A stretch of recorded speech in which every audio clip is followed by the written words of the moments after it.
Di tengah sibuknya orang mengejar penampilan dan jabatan, seringkali kita lupa bahwa nilai seseorang tidak pernah terlihat hanya dari pakaian yang dikenakannya.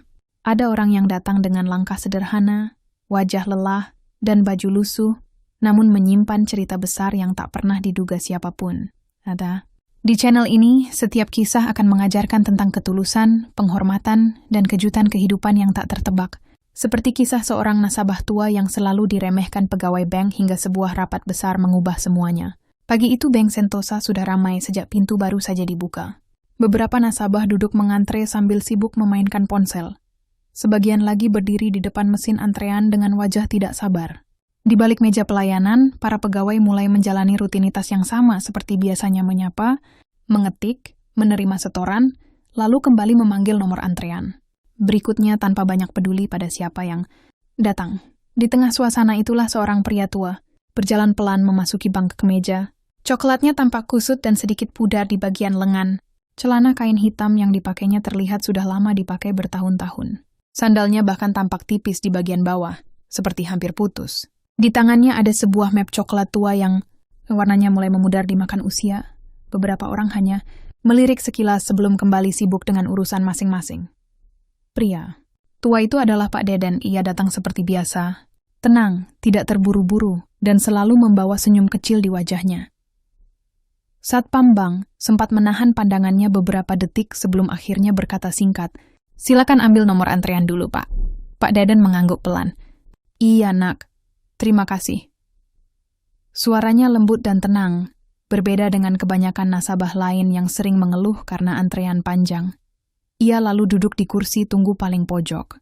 Tangannya merapikan map tua yang dibawanya sambil sesekali melihat suasana bank di sekelilingnya. Matanya memperhatikan para pegawai yang sibuk bekerja, para nasabah yang keluar masuk, juga layar besar yang menampilkan promo investasi dan tabungan. Sudah hampir 3 tahun terakhir Pak Deden rutin datang ke bank itu. Kadang seminggu sekali, kadang 2 kali. Tidak pernah merepotkan, tidak pernah marah. Bahkan suaranya jarang terdengar. Keras, namun justru karena itulah banyak pegawai menganggapnya tidak penting. "Bapak itu lagi," bisik salah satu pegawai perempuan kepada temannya sambil melirik ke arah kursi. "Tunggu, pasti nanya buku tabungan lagi. Kemarin setor cuma sedikit, tapi lama banget di customer service." Mereka terkekeh kecil. Pak Deden mendengar samar-samar ucapan itu, tetapi wajahnya tidak berubah. Ia hanya diam sambil menunduk pelan. Nomor antreannya akhirnya dipanggil. Dengan langkah perlahan, Pak Deden berjalan menuju meja teller tempat seorang pegawai muda bernama Rina sedang duduk sambil mengetik cepat di komputer. Rina bahkan tidak langsung menatap wajah Pak Deden. "Iya, ada yang bisa dibantu?" tanyanya datar.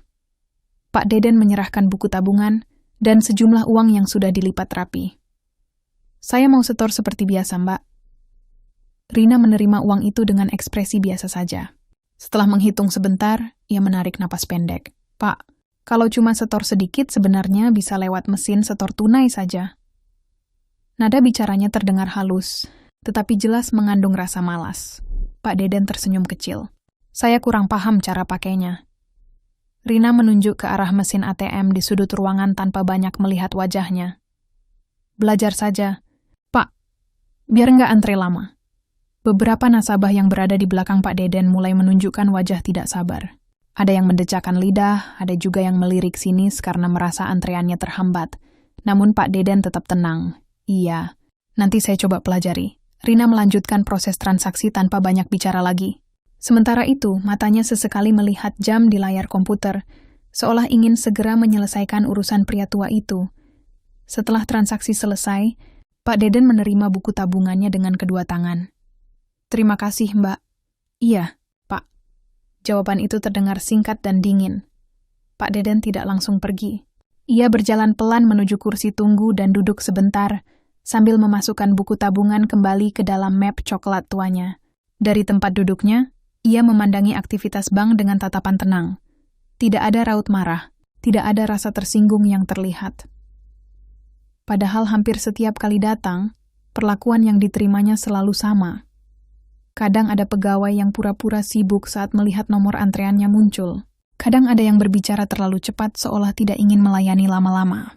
Bahkan beberapa kali ia mendengar bisikan kecil yang menertawakan penampilannya. Tetapi Pak Deden tidak pernah membalas.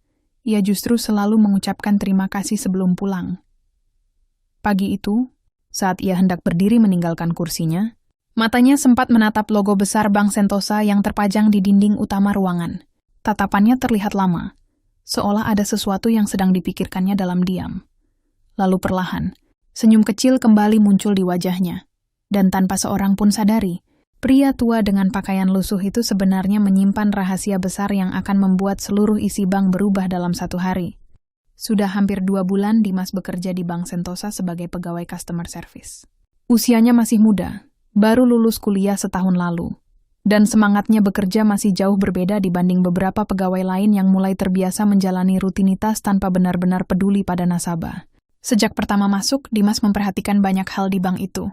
Cara pegawai berbicara, cara mereka memperlakukan nasabah penting, sampai bagaimana sikap mereka berubah hanya karena melihat pakaian seseorang. Dan dari semua nasabah yang datang silih berganti setiap hari, ada satu orang yang paling sering menarik perhatiannya, Pak Deden. Pria tua dengan map coklat lusuh itu hampir selalu datang sendirian. Kadang pagi, kadang menjelang siang. Penampilannya sederhana, bahkan terlalu sederhana untuk ukuran nasabah bank besar seperti Bank Sentosa. Namun ada sesuatu yang membuat Dimas merasa pria itu berbeda. Pak Deden tidak pernah terlihat bingung seperti kebanyakan orang tua lain yang datang ke bank. Ia hafal prosedur, tahu istilah-istilah perbankan, bahkan beberapa kali berbicara soal investasi dengan sangat tenang. Hal itu mulai membuat Dimas penasaran. Siang itu suasana bank tidak terlalu ramai. Sebagian pegawai sibuk mengobrol pelan sambil menunggu antrean berikutnya. Ketika pintu bank terbuka dan Pak Deden masuk seperti biasa, beberapa pegawai hanya saling pandang sambil tersenyum tipis. "Nasabah setia datang lagi," bisik Anton pelan kepada Rina. Rina terkekeh kecil. "Paling nanti tanya buku tabungan lagi." Dimas yang mendengar hanya diam. Pak Deden mengambil nomor antrean lalu duduk di kursi tunggu sambil merapikan map tuanya. Seperti biasa, wajahnya tenang. Tidak pernah terlihat tersinggung, walaupun sering dipandang rendah. Beberapa menit kemudian, nomor antreannya dipanggil ke meja Dimas. "Selamat siang, Pak," sapa Dimas ramah. Pak Deden tersenyum kecil. "Siang, Nak." Dimas menerima buku tabungan dan beberapa lembar dokumen dari dalam map coklat itu. Saat membuka salah satu berkas, matanya sempat tertuju pada angka-angka investasi yang cukup besar. Ina sedikit terdiam.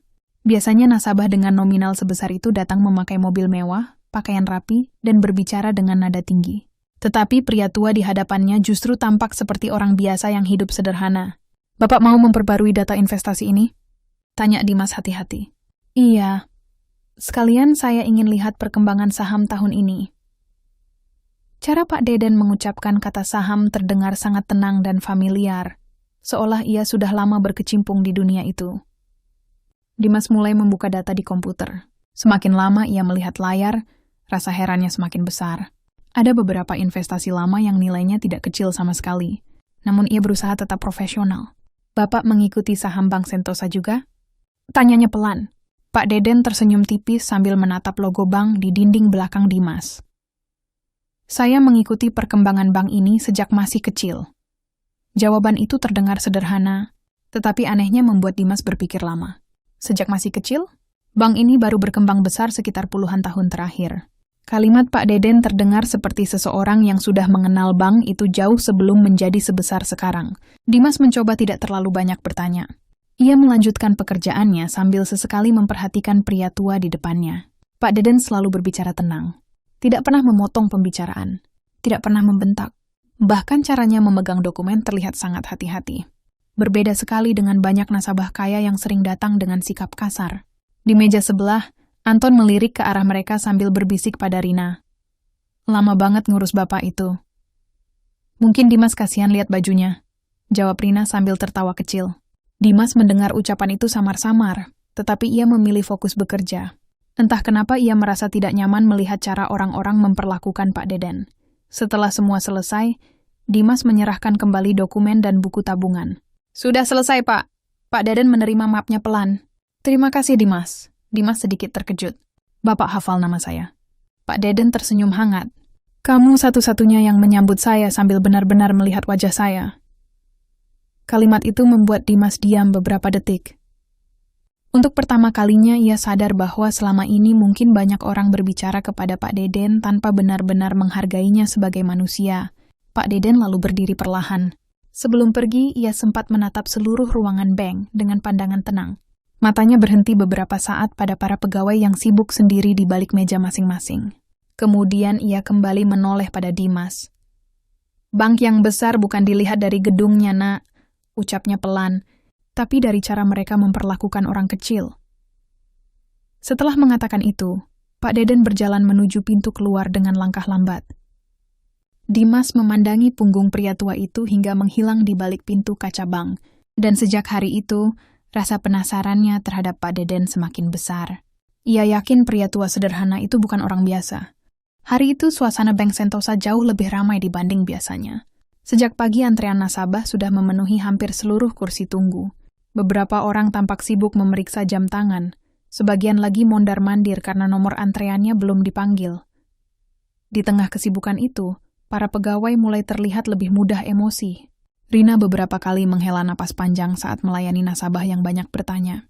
Anton bahkan beberapa kali berbicara ketus karena merasa suasana terlalu padat. Sekitar pukul 11 siang, pintu bank kembali terbuka. Pak Deden masuk dengan langkah pelan seperti biasa. Kemeja lusuhnya masih sama, map coklat tua itu juga masih selalu berada di tangannya. Ia tersenyum kecil kepada satpam sebelum mengambil nomor antrean, lalu duduk di kursi tunggu bagian belakang. Namun hari itu berbeda. Karena bank sedang penuh, beberapa nasabah mulai memperhatikan keberadaan Pak Deden. Ada yang memandang sekilas lalu berbisik kecil dengan temannya. Penampilannya memang sangat kontras dibanding kebanyakan nasabah lain yang datang rapi dengan pakaian mahal. Anton yang sedang berdiri di dekat meja customer service langsung melirik ke arah Pak Deden dengan wajah kurang senang. "Datang lagi, Bapak." "Itu," gumamnya pelan. Rina ikut melihat sambil tersenyum tipis. Kalau ramai begini, pasti lama lagi urusannya. Dimas yang mendengar hanya diam sambil tetap bekerja di depan komputer. Ia mulai merasa tidak nyaman setiap kali rekan-rekannya membicarakan Pak Deden seperti itu. Beberapa menit kemudian nomor antrean Pak Deden dipanggil. Menuju customer service, Pak Deden berdiri perlahan lalu, berjalan menuju meja pelayanan. Namun sebelum ia sempat duduk, seorang nasabah wanita setengah baya tiba-tiba mengeluh keras. "Aduh, lama sekali antreannya. Dari tadi belum maju-maju." Anton yang sedang lewat langsung memanfaatkan situasi itu. Dengan nada sedikit keras agar terdengar banyak orang, ia berkata sambil melirik ke arah Pak Deden, "Ya gimana, Bu? Kadang ada nasabah yang urusannya kecil tapi makan waktu. Lama." Ruangan yang tadinya ramai mendadak sedikit. Hening beberapa orang langsung mengerti siapa yang dimaksud. Pak Deden tetap berdiri, tenang seolah tidak mendengar apapun. Namun Anton belum berhenti. Ia mendekat sambil berkata lagi, "Kalau cuma setor sedikit atau tanya hal sederhana, sebenarnya nggak perlu sering-sering datang ke customer service, Pak. Kasihan antrean yang lain." Ucapan itu membuat beberapa nasabah mulai memandang Pak Deden dengan ekspresi tidak nyaman. Ada yang mengangguk setuju, ada juga yang terlihat iba. Dimas langsung mengangkat wajahnya dari komputer. "Mas Anton," ucapnya pelan, seperti ingin menghentikan. Tetapi Anton malah melanjutkan sambil tersenyum tipis. "Kita ini bank besar, Pak. Nasabah banyak, jadi harus efisien juga." Pak Deden masih memegang map coklatnya erat. Wajahnya tetap tenang, tetapi kali ini matanya terlihat sedikit lebih dalam, seolah sedang menahan sesuatu. Ia lalu berkata pelan, "Maaf kalau merepotkan." Kalimat sederhana itu justru membuat Dimas semakin tidak nyaman, karena pria tua itu sama sekali tidak membalas perlakuan buruk yang diterimanya. Beberapa pegawai lain hanya pura-pura sibuk. Tidak ada yang mencoba membela. Mereka menganggap Anton hanya sedang menegur nasabah biasa. Anton lalu menunjuk kursi tunggu. "Kalau belum terlalu penting, mungkin bisa datang lain hari saja, Pak." Untuk pertama kalinya suasana bank terasa benar-benar canggung. Pak Deden memandang sekeliling ruangan sebentar. Tatapannya berhenti pada wajah-wajah orang yang sejak tadi memperhatikannya seperti seseorang yang tidak penting. Lalu perlahan ia mengangguk kecil. "Iya, Nak." Tidak ada nada marah dalam suaranya. Tidak ada emosi. Justru, ketenangan itu membuat Dimas merasa bersalah. Meski bukan dirinya yang menghina, Pak Deden akhirnya berjalan kembali menuju kursi tunggu pojok sambil membawa map tuanya. Ia duduk perlahan lalu menatap lantai beberapa saat. Dari kejauhan, Dimas memperhatikan pria tua itu, diam sendirian di tengah ramainya bank. Entah kenapa pemandangan itu membuat dadanya terasa sesak. Di saat sebagian orang sibuk menilai pakaian dan penampilan, Pak Deden justru terlihat jauh lebih tenang dibanding siapapun di ruangan. Itu, beberapa menit berlalu, seorang anak kecil yang sedang duduk bersama ibunya tiba-tiba berjalan mendekati Pak Deden karena pensilnya jatuh dekat kursi pria tua itu. Pak Deden mengambilkan pensil tersebut lalu tersenyum, hangat. "Hati-hati ya," anak kecil itu membalas. Senyum polos tanpa rasa jijik sedikit pun. Ibunya segera menarik tangan anak itu pelan sambil berkata lirih, "Ayo sini." Seolah takut anaknya terlalu dekat dengan orang asing berpenampilan lusuh. Pak Deden kembali duduk sendiri. Tangannya membuka sedikit map coklat tua yang dibawanya. Dari sela dokumen itu tampak beberapa lembar kertas, lama dan buku kecil yang sudah kusam. Matanya memandang logo besar Bank Sentosa yang tergantung di dinding utama ruangan tatapan. Itu terasa aneh. Bukan seperti nasabah biasa yang kagum melihat bank besar, tetapi seperti seseorang yang sedang mengenang sesuatu yang sangat lama. Dimas diam-diam terus memperhatikan dari balik mejanya. Semakin lama, semakin kuat perasaannya bahwa Pak Deden bukan orang biasa. Tidak mungkin pria setenang itu tetap sabar setelah dipermalukan di depan banyak orang. Tidak mungkin seseorang terus datang ke tempat yang memperlakukannya dingin tanpa alasan tertentu. Dan tanpa disadari siapapun di ruangan itu, hari penghinaan tersebut akan menjadi awal dari rasa malu terbesar yang pernah dialami para pegawai Bank Sentosa. 2 hari setelah kejadian penghinaan di ruang tunggu, suasana di Bank Sentosa mulai terasa berbeda. Sejak pagi, para pegawai tampak jauh lebih sibuk dari biasanya. Meja-meja dibersihkan berulang kali, bunga hias di ruang utama diganti baru. Bahkan beberapa pegawai yang biasanya santai mendadak terlihat tegang kabar tentang rapat besar dari kantor pusat akhirnya benar-benar datang. Hari itu Direktur Utama Bank Sentosa dijadwalkan hadir langsung, bersama beberapa petinggi perusahaan. Bukan hanya itu, seorang pemegang saham terbesar yang selama ini jarang muncul ke publik juga disebut akan ikut menghadiri rapat penting tersebut. Semua pegawai langsung heboh membicarakannya. Katanya orangnya sangat berpengaruh. Bisik Rina sambil merapikan blazer kerjanya. Di depan kaca kecil, Anton tersenyum penuh semangat. Kalau bisa dekat sama petinggi pusat, peluang naik jabatan bisa lebih cepat. Beberapa pegawai lain ikut mengangguk setuju. Bagi mereka, kedatangan pemilik saham terbesar itu bukan sekadar acara biasa. Itu kesempatan untuk mencari perhatian dan menunjukkan siapa pegawai terbaik di cabang tersebut. Sejak pagi, Anton bahkan berubah jauh lebih ramah dari biasanya.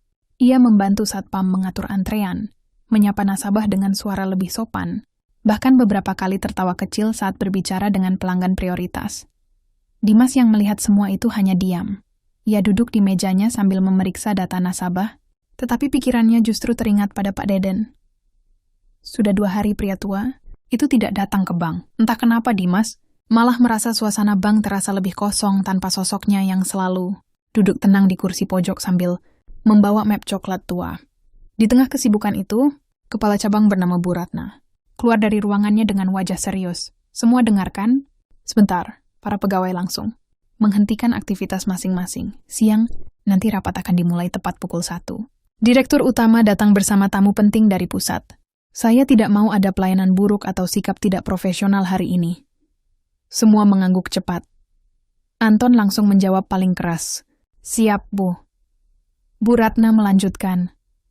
Dan satu lagi, tamu yang datang nanti sangat dihormati perusahaan. Jadi jaga sikap kalian. Kalimat itu membuat suasana semakin tegang. Begitu Bu Ratna kembali masuk ke ruangannya, para pegawai mulai sibuk menebak-nebak siapa sebenarnya pemilik saham terbesar tersebut. Mungkin pengusaha besar atau keluarga pendiri bank. Pasti datang pakai mobil mewah. Semua membayangkan sosok pria kaya dengan pakaian mahal dan pengawalan ketat. Tidak ada satupun yang membayangkan hal lain. Menjelang siang, suasana bank semakin sibuk.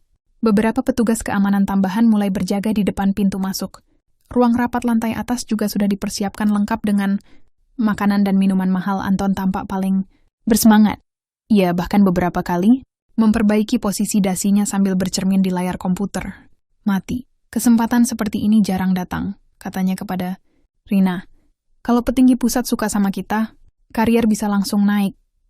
Rina mengangguk sambil tersenyum. Sementara itu Dimas justru lebih banyak diam. Tatapannya sesekali mengarah ke pintu masuk bank, seolah tanpa sadar sedang menunggu seseorang datang. Dan benar saja, sekitar setengah jam sebelum rapat dimulai, Pintu kaca bank perlahan terbuka. Seorang pria tua masuk dengan langkah pelan. Kemeja lusuh itu masih sama. Sandal usangnya juga masih terlihat tipis di bagian bawah. Di tangannya, map coklat tua yang sudah pudar tetap dibawa erat seperti biasa. Pak, Deden kembali datang. Beberapa pegawai yang melihat langsung saling pandang dengan wajah kesal. Kenapa harus datang? Hari ini sih, gumam Rina lirih, Anton. Menarik napas panjang sambil berjalan mendekati Pak Deden. Hari itu Bang sedang sibuk mempersiapkan tamu penting. Kehadiran pria tua sederhana seperti Pak Deden justru dianggap mengganggu suasana formal mereka. Pak, hari ini Bang sedang ada acara penting, ucap Anton dengan nada halus tetapi jelas tidak ramah. Kalau urusannya tidak mendesak, mungkin bisa datang besok saja. Pak Deden menatap Anton sebentar lalu tersenyum kecil. Saya hanya ingin bertemu seseorang. Anton mengernyit pelan. Bapak ada janji? Pak Deden mengangguk ringan. Ada. Jawaban itu membuat Anton sedikit bingung. Tetapi ia tetap merasa pria tua itu tidak mungkin memiliki hubungan penting dengan siapapun di bank tersebut. Dimas yang melihat dari kejauhan mulai memperhatikan situasi, entah kenapa ia merasa ada sesuatu yang berbeda dari cara Pak Deden berbicara hari itu. Pria tua itu terlihat lebih tenang dari biasanya, seolah tahu sesuatu yang tidak diketahui orang lain. Anton akhirnya menunjuk kursi tunggu dengan malas. Ya sudah, tunggu saja dulu di sana. Pak Deden kembali duduk di kursi pojok favoritnya. Sambil memegang map coklat tuanya, ia memandangi seluruh ruangan bank dengan tatapan dalam. Matanya bergerak perlahan melihat meja teller, ruang customer service, logo besar Bank Sentosa, hingga para pegawai yang berlalu lalang sibuk mempersiapkan rapat besar. Tatapan itu terasa seperti seseorang yang sedang melihat sesuatu yang sangat dekat dengan hidupnya. Namun tak seorang pun menyadarinya. Di saat semua orang sibuk menunggu kedatangan pemilik saham terbesar bank, sosok yang mereka tunggu sebenarnya sudah duduk tenang di ruang tunggu memakai baju lusuh dan sandal usang yang selama ini mereka hina. Pukul 1 siang tepat, suasana di lantai atas Bank Sentosa mulai dipenuhi ketegangan. Ruang rapat utama yang biasanya hanya dipakai untuk pertemuan mingguan kini terlihat jauh lebih mewah dan rapi. Meja panjang sudah dipenuhi dokumen, air mineral, dan hidangan kecil yang disusun sempurna. Seluruh pegawai inti cabang berdiri bersiap di sisi ruangan. Anton berkali-kali merapikan jasnya, sementara Rina sesekali menarik napas panjang karena gugup. Bahkan Bu Ratna yang biasanya tenang terlihat jauh lebih serius hari itu. Direktur utama dari kantor pusat dikabarkan sudah hampir tiba. Semua tolong jaga sikap, ucap Bu Ratna pelan namun tegas. Tamu kita hari ini bukan orang sembarangan. Semua langsung mengangguk. Di luar ruang rapat, suasana bank masih berjalan seperti biasa. Nasabah keluar masuk tanpa tahu bahwa pertemuan penting sedang berlangsung di lantai atas. Sementara itu, Pak Deden masih duduk tenang di kursi tunggu pojok bawah. Map coklat tuanya berada di pangkuan. Tatapannya sesekali mengarah ke jam dinding, lalu kembali memperhatikan aktivitas pegawai di sekitar ruangan. Beberapa pegawai yang lewat masih memandangnya dengan tatapan aneh. Mereka mengira pria tua itu hanya menunggu terlalu lama karena tidak paham situasi. Anton yang baru turun sebentar dari lantai atas melihat Pak Deden lagi dan mulai merasa kesal. Pak, saya tadi sudah bilang kalau hari ini bank sedang sibuk. Pak Deden mengangkat wajah pelan. Iya nak, saya masih menunggu. Kalau tidak ada keperluan penting sebaiknya pulang dulu saja. Namun Pak Deden tetap tersenyum kecil. Saya rasa sebentar lagi juga dipanggil. Jawaban itu membuat Anton menahan tawa kecil. Dipanggil? Oleh siapa? Dalam pikirannya, tidak mungkin pria tua berpakaian lusuh seperti itu memiliki urusan penting dengan petinggi bank. Anton akhirnya pergi lagi sambil menggeleng pelan. Beberapa menit kemudian suasana mendadak berubah. 2 mobil hitam berhenti di depan bank. Satpam langsung bersikap sigap membuka pintu. Para pegawai yang berada di bawah ikut berdiri lebih rapi. Direktur utama dari kantor pusat akhirnya datang. Seorang pria parubaya berjas mahal masuk bersama beberapa staf penting perusahaan. Bu Ratna segera turun menyambut dengan senyum penuh hormat. Selamat datang, Pak Arman. Pria itu mengangguk singkat lalu berjalan masuk sambil memperhatikan keadaan sekitar bank. Semua pegawai otomatis berdiri lebih tegak. Anton bahkan tersenyum paling lebar demi mencari perhatian. Namun di tengah langkahnya, Pak Arman tiba-tiba berhenti. Tatapannya mengarah ke kursi tunggu pojok, ke arah Pak Deden. Wajah serius direktur utama itu langsung berubah. Tanpa ragu, ia berjalan cepat mendekati pria tua tersebut. Seluruh isi ruangan mulai bingung. Dan beberapa detik kemudian, sesuatu yang tidak pernah dibayangkan siapapun terjadi. Pak Arman menundukkan kepala hormat di depan Pak Deden. Maaf membuat Bapak menunggu. Suasana bank langsung hening total. Anton yang berdiri tidak jauh dari sana membeku di tempat. Rina sampai menahan napas. Dimas menatap penuh terkejut. Sementara Pak Deden hanya tersenyum kecil lalu berdiri perlahan dari kursinya. Tidak apa-apa, jawabnya tenang. Pak Arman lalu menoleh kepada seluruh pegawai yang masih terpaku. Kenapa Bapak duduk di sini? Belum sempat siapapun menjawab, Pak Deden berkata santai. Saya ingin melihat suasana bank dulu. Kalimat itu terdengar sederhana, tetapi mendadak membuat jantung beberapa pegawai berdegup tidak tenang. Pak Arman kemudian berkata dengan suara jelas, "Mari ke atas." Pak, semua sudah menunggu, dan untuk pertama kalinya, seluruh pegawai melihat pria tua dengan pakaian lusuh itu berjalan berdampingan bersama direktur utama bank seperti seseorang yang sangat dihormati. Tatapan para pegawai mulai berubah penuh kebingungan. Anton terlihat paling pucat. Tangannya perlahan mengepal karena pikirannya mulai dipenuhi rasa takut. Di dalam ruang rapat, seluruh petinggi yang hadir langsung berdiri ketika Pak Deden masuk. Beberapa bahkan menundukkan kepala hormat. Dimas yang ikut membantu membawa dokumen tidak mampu menyembunyikan keterkejutannya. Ia melihat sendiri bagaimana semua orang penting di perusahaan memperlakukan Pak Deden dengan penghormatan tinggi. Pak Arman lalu berdiri di depan ruangan sambil memperkenalkan sosok pria tua itu kepada seluruh pegawai cabang. "Perkenalkan," ucapnya tegas. Beliau adalah Pak Deden, salah satu pendiri awal sekaligus pemegang saham terbesar Bank Sentosa. Kalimat itu terasa seperti menghantam seluruh isi ruangan sekaligus. Rina langsung menutup mulutnya pelan karena kaget. Anton menundukkan wajah seketika. Bu Ratna bahkan terlihat kehilangan kata-kata.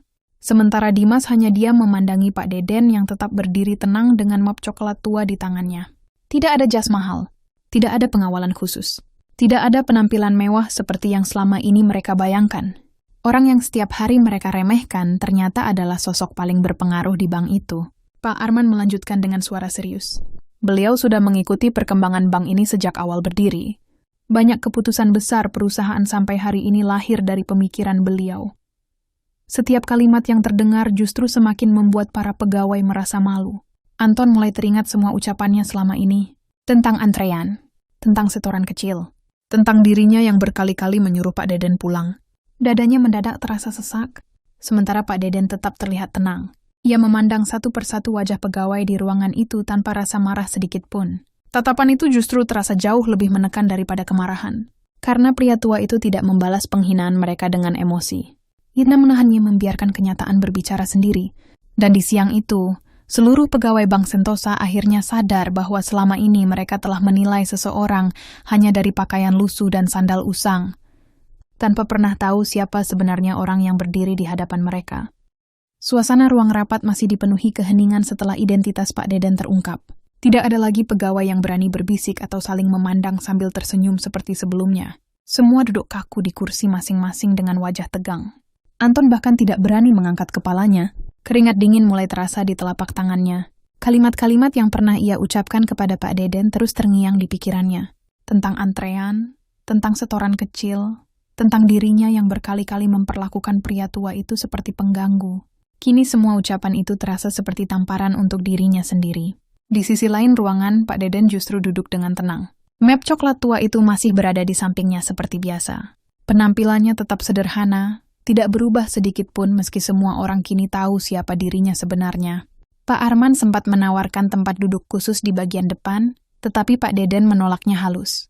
Di sini saja sudah nyaman. Jawaban itu kembali membuat suasana terasa semakin canggung. Karena semakin sederhana sikap Pak Deden, semakin besar rasa malu yang dirasakan para pegawai. Rapat sebenarnya belum dimulai. Semua orang seperti sedang menunggu sesuatu. Dan benar saja, beberapa saat kemudian Pak Arman berdiri lalu berkata, "Sebelum masuk ke agenda utama, Pak Deden ingin menyampaikan sesuatu." Ruangan langsung kembali hening. Pak Deden perlahan berdiri dari kursinya. Gerakannya tenang, tidak terburu-buru. Ia memandang seluruh pegawai satu persatu, mulai dari pimpinan cabang hingga staf paling muda.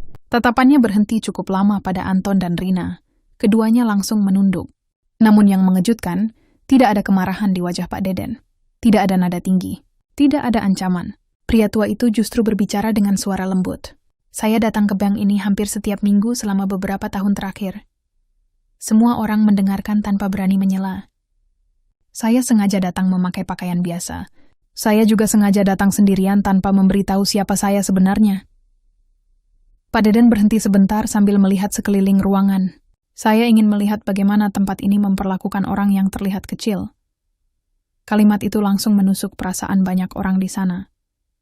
Beberapa pegawai mulai gelisah di kursinya masing-masing. Pak Deden melanjutkan dengan tenang. Dulu saat bank ini pertama kali berdiri, kami membangunnya bukan hanya untuk mencari keuntungan. Kami ingin membuat tempat yang bisa dipercaya semua orang termasuk mereka yang datang dengan kesederhanaan. Ruangan tetap sunyi. Tidak ada satu pun yang berani menatap langsung ke arah Pak Deden terlalu lama. Saya tidak kecewa karena diperlakukan dingin, lanjutnya pelan. Saya hanya sedih melihat sebagian orang mulai lupa bahwa menghormati manusia tidak bergantung pada pakaian atau jumlah uangnya. Anton mulai merasa dadanya semakin berat. Ia tahu setiap kalimat itu ditujukan kepadanya. Namun anehnya, Pak Deden tidak terdengar sedang mempermalukan siapapun. Nada suaranya justru lebih seperti seorang ayah yang sedang menasihati anak-anaknya. Dan itu membuat rasa malu mereka semakin dalam. Pak Deden kemudian memandang Dimas yang duduk di sisi belakang ruangan. Tapi saya juga melihat masih ada orang baik di tempat ini. Semua mata langsung tertuju pada Dimas. Pemuda itu terlihat kaget. Pak Deden tersenyum kecil. Dimas selalu menyapa saya dengan hormat. Dia mendengarkan saya bicara tanpa melihat penampilan saya terlebih dahulu. Dimas langsung menunduk malu. Ia tidak pernah merasa melakukan sesuatu yang istimewa. Baginya menghormati nasabah memang sudah menjadi kewajiban. Namun bagi Pak Deden hal kecil itu ternyata sangat berarti. Pak Deden kembali menatap seluruh ruangan. Kadang yang paling dibutuhkan seseorang bukan pelayanan mewah, katanya pelan. Cukup dihargai sebagai manusia. Kalimat itu membuat suasana terasa semakin berat. Rina mulai menahan rasa bersalah yang sejak tadi memenuhi pikirannya. Ia teringat bagaimana dirinya sering berbicara singkat dan dingin kepada Pak Deden hanya karena melihat pakaian lusuhnya. Sementara Anton akhirnya memberanikan diri berdiri. Wajahnya pucat. Saya minta maaf, Pak. Suaranya terdengar pelan dan gemetar. Seluruh ruangan langsung memandang ke arahnya. Anton menarik napas panjang sebelum melanjutkan. Saya terlalu cepat menilai Bapak. Untuk beberapa detik ruangan kembali sunyi. Pak Deden memandang Anton dengan tenang. Lalu perlahan ia tersenyum kecil. Semua orang bisa salah, Nak. Jawaban sederhana itu justru membuat Anton semakin merasa malu. Karena setelah semua penghinaan yang diterima, Pak Deden sama sekali tidak membalas dengan dendam ataupun amarah. Ia memilih memaafkan. Pak Deden kemudian kembali duduk perlahan di kursinya. Namun sebelum rapat dimulai, ia sempat mengucapkan satu kalimat terakhir yang langsung tertanam kuat di kepala seluruh pegawai hari itu. Bank bisa berdiri karena uang, katanya tenang. Tapi kepercayaan hanya bisa berdiri dari sikap manusia. Tidak ada tepuk tangan. Tidak ada suara. Yang ada hanya keheningan panjang penuh rasa malu dan penyesalan. Dan di hari itu, untuk pertama kalinya banyak pegawai Bank Sentosa benar-benar sadar bahwa selama ini mereka terlalu sibuk menilai penampilan, sampai lupa cara menghargai seseorang dengan hati. Setelah rapat besar hari itu selesai, suasana di Bank Sentosa tidak pernah benar-benar sama lagi. Bukan karena kedatangan direktur utama atau pemilik saham terbesar perusahaan, tetapi karena untuk pertama kalinya, seluruh pegawai merasa dipaksa melihat diri mereka sendiri dengan, jujur, hari itu menjadi pembicaraan di seluruh kantor. Tidak ada lagi yang berani tertawa saat melihat nasabah berpakaian sederhana datang ke bank. Tak ada lagi bisikan-bisikan sinis di belakang meja pelayanan. Bahkan beberapa pegawai yang biasanya paling cuek mulai mengubah cara bicara mereka kepada setiap orang yang datang. Perubahan itu terasa jelas sejak pagi. Berikutnya, seorang ibu tua yang datang dengan kantong plastik lusuh langsung disambut ramah oleh satpam. Seorang tukang ojek yang kebingungan mengisi formulir dibantu dengan sabar tanpa wajah kesal. Bahkan antrean panjang yang biasanya membuat pegawai mudah emosi kini mulai dihadapi dengan lebih tenang. Semua orang seperti masih teringat wajah Pak Deden pria, tua dengan sandal usang yang ternyata memiliki bank itu, lebih dari siapapun Dimas. Menjadi orang yang paling sering memperhatikan perubahan tersebut. Dari balik mejanya ia melihat bagaimana suasana kantor perlahan menjadi lebih hangat. Namun di antara semua pegawai, Anton adalah orang yang paling banyak berubah. Pria yang dulu paling sering meremehkan Pak Deden itu, kini justru menjadi yang paling pendiam. Ia tidak lagi berbicara kasar kepada nasabah. Bahkan beberapa kali ia terlihat membantu orang tua mengisi formulir tanpa diminta. Rasa malu yang ia rasakan hari itu ternyata jauh lebih besar daripada sekadar takut kehilangan jabatan, ya. sadar dirinya telah kehilangan sesuatu yang lebih penting selama ini, rasa hormat kepada sesama manusia. Beberapa hari kemudian, Pak Deden kembali datang ke Bank Sentosa seperti biasa, tidak ada mobil mewah, tidak ada pengawalan. Ia tetap memakai kemeja lusuh yang sama dan membawa map coklat tuanya. Namun kali ini suasana langsung berubah saat dirinya memasuki. Bengkot Satpam membuka pintu dengan penuh hormat. "Selamat pagi, Pak Deden." Beberapa pegawai langsung berdiri menyambutnya dengan senyum. Gugup Rina yang sedang berada di meja teller bahkan terlihat salah tingkah saat melihat pria tua itu berjalan mendekat. Namun Pak Deden hanya tersenyum kecil seperti tidak pernah terjadi apa-apa. Dimas menjadi orang pertama yang menghampiri. "Selamat pagi, Pak." "Pagi, Dimas." Nada suara Pak Deden tetap sama, hangat dan tenang. Anton yang sejak tadi berdiri tidak jauh dari sana, akhirnya memberanikan diri mendekat. Wajahnya terlihat jauh lebih muram dibanding biasanya. Beberapa detik ia hanya diam sebelum akhirnya berkata pelan, "Pak, saya benar-benar minta maaf atas semua sikap saya kemarin." Ruangan mendadak hening. Anton menundukkan kepala dalam-dalam. "Saya terlalu sombong menilai orang dari penampilan. Tidak ada yang menyangka pria sekeras." Anton bisa meminta maaf di depan banyak orang seperti itu. Pak Deden memandangnya beberapa saat, lalu perlahan ia menepuk bahu Anton dengan lembut. "Yang penting bukan seberapa besar kesalahan seseorang," ucapnya tenang, "tapi seberapa besar kemauannya untuk berubah." Anton mengangkat wajahnya pelan. Matanya terlihat mulai memerah menahan rasa malu. Untuk pertama kalinya sejak bekerja di bank itu, ia merasa benar-benar belajar sesuatu tentang hidup. Pak Deden kemudian berjalan menuju kursi tunggu seperti biasa. Namun kali ini tidak ada lagi tatapan merendahkan yang mengarah kepadanya. Yang ada justru rasa hormat. Bukan karena semua orang tahu dirinya pemilik saham terbesar bank, tetapi karena sikapnya yang tetap rendah hati meski memiliki segalanya. Beberapa pegawai baru bahkan mulai mendengar cerita tentang dirinya dari senior-senior mereka. Tentang bagaimana seorang pria tua berpakaian lusuh pernah datang berkali-kali ke bank miliknya, sendiri hanya untuk melihat apakah tempat itu masih memiliki hati. Dan kisah itu perlahan menjadi pelajaran terbesar di Bank Sentosa. Beberapa minggu kemudian, kantor pusat mengumumkan penilaian pegawai terbaik tahunan. Banyak orang mengira Anton atau pegawai senior lain yang akan dipilih karena pengalaman mereka. Namun keputusan akhirnya justru membuat semua orang tersenyum. Nama Dimas dipilih sebagai pegawai teladan cabang bank Sentosa. Bukan karena ia paling pintar, bukan karena target penjualannya paling tinggi, tetapi karena sikap hormat dan ketulusannya kepada setiap nasabah tanpa membedakan siapa. Pun saat menerima penghargaan sederhana itu, Dimas sempat menoleh ke arah Pak Deden yang kebetulan hadir. Di bank hari itu, pria tua itu hanya tersenyum kecil sambil mengangguk pelan. Tatapan itu terasa seperti sebuah pesan yang tidak perlu diucapkan. Lagi bahwa kebaikan kecil yang dilakukan dengan tulus tidak pernah benar-benar sia-sia. Sebelum pulang, Pak Deden berdiri sejenak di tengah ruangan bank yang kini terasa jauh berbeda dibanding beberapa minggu lalu. Ia memandangi para pegawai yang sibuk bekerja dengan sikap lebih ramah. Suasana yang dulu dingin kini terasa lebih hangat. Lalu dengan suara tenang, ia berkata pelan kepada Dimas, "Harta bisa membuat seseorang terlihat besar tapi hanya hati yang baik yang membuat orang benar-benar dihormati." Dimas mengangguk pelan. Sementara Pak Deden berjalan meninggalkan bank dengan langkah perlahan, sama seperti hari pertama ia datang. Tetap sederhana, tetap rendah hati. Namun kali ini, seluruh orang yang melihatnya mengerti satu hal penting bahwa penampilan tidak pernah bisa menentukan nilai seorang manusia.